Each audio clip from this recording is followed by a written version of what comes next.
T I کے رہنما زین قریشی کا کہنا ہے کہ ضمانت کے معاملے پر دخل اندازی کی جا رہی ہے۔ لاہور میں زین قریشی نے انسداد دہشت گردی کی عدالت کے باہر میڈیا سے گفتگو کرتے ہوئے کہا کہ 1.5 سال سے شاہ محمود قریشی کی ضمانتیں لگی ہوئی۔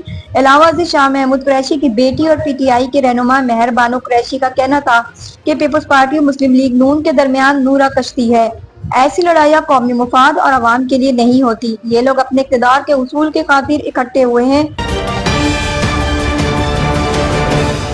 اسلام آباد میں مذہبی تنظیم کے احتجاج کے اعلان کے پیش نظر سیکورٹی انتظامات سخت کر دیے گئے۔ مذہبی جماعت نے اسلام آباد کی جانب مارچ کا اعلان کر رکھا ہے۔ اسلام آباد کے داخلی راستوں پر کنٹینرز لگا دیے گئے ہیں، جس کے باعث شہریوں کو آمد و رفت میں شدید مسائل کا سامنا کرنا پڑ رہا۔ موبائل ڈیٹا سروس بھی متاثر ہونے کے سبب شہریوں کو انٹرنیٹ کے استعمال میں مسائل کا سامنا ہے۔ علاوہ ازیں راولپنڈی کے بیشتر نجی تعلیمی اداروں میں چھٹی بھی دے دی گئی ہے۔ مری روڈ کی طرف آنے والی تمام رابطہ سڑکیں بند کر دی گئی ہیں، جبکہ فیض آباد سے صدر تک جگہ جگہ رکاوٹیں کھڑی کر دی گئی ہیں۔ فیض آباد، سکھ سطح روڈ، چاندنی چوک اور لیاقت باغ کے اطراف پولیس کی بھاری نفری تعینات ہے۔ مختلف علاقوں میں راستوں کی بندش سے شہریوں کو شدید مشکلات کا سامنا ہے۔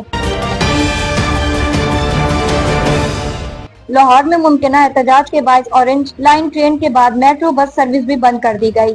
ماس ٹرانزٹ اتھارٹی کے مطابق لاہور کے مختلف مقامات پر راستوں کی بندش کے باعث میٹرو بس سروس عارضی طور پر معطل کی گئی ہے۔ یاد رہے کہ لاہور میں اورنج لائن ٹرین سروس آج دوسرے روز بھی بند ہے، جبکہ میٹرو بس سروس کو آج مکمل طور پر بند رکھا جائے گا۔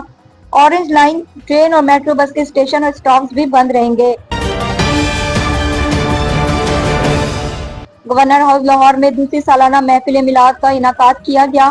میلاد کی تقریب میں قرآن اندازی کے ذریعے 47 خوش نصیبوں میں عمرے کے ٹکٹس بھی تقسیم کیے گئے۔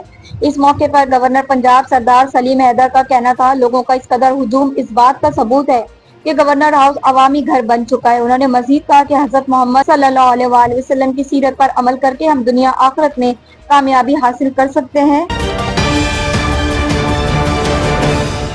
فیصل آباد کے علاقے مدینہ ٹاؤن میں ملازمہ پر تشدد کا واقعہ سامنے آیا۔ مدینہ ٹاؤن میں میاں بیوی نے مبینہ طور پر ملازمہ پر تشدد کے اس حوالے سے ملازمہ کی والدہ کی ملکیت میں مقدمہ درج کر کے میاں بیوی کو گرفتار کر لیا گیا۔ والدہ کا کہنا ہے کہ تشدد سے بیٹی کا دانت ٹوٹ گیا اور چہرہ بھی زخمی ہے۔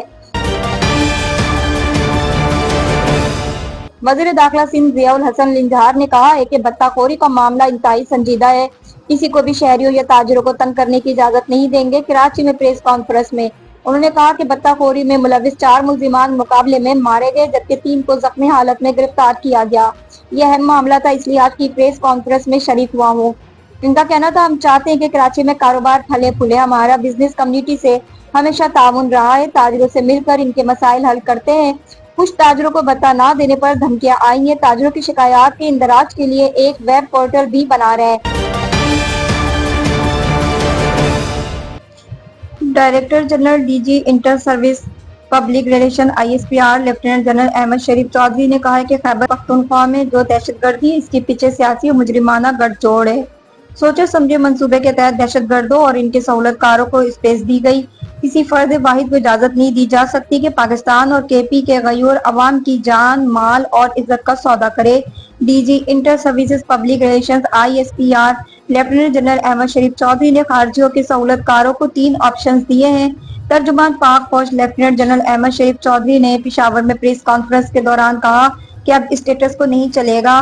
جو شخص یا گروہ کسی مجبوری یا فائدے کی وجہ سے خارجیوں کی سہولت کاری کر رہا ہے، اس کے پاس 3 چوائسز ہیں۔ D G I S P R کا کہنا تھا، چوائس 1 سہولت کاری کرنے والا خارجیوں کو ریاست کے حوالے کر دے، اور چوائس 2 دہشت گردی کے خلاف کارروائیوں میں ریاستی اداروں کے ساتھ مل کر اس ناصور کو اپنے انجام تک پہنچائے۔ انہوں نے چوائس 3 کا ذکر کرتے ہوئے کہا، اگر یہ دونوں کام نہیں کرنے تو خارجیوں کے سہولت کار ہوتے ہوئے ریاست کی طرف سے ایکشن کے لیے تیار رہیں۔ امید کرتے ہیں آپ خیبر پختونخوا کے عوام کی حفاظت کے لیے افغانستان سے سیکورٹی کی بھیک مانگنے کے بجائے صوبے کے ذمہ داران ہوتے ہوئے اس کی خود حفاظت کریں گے۔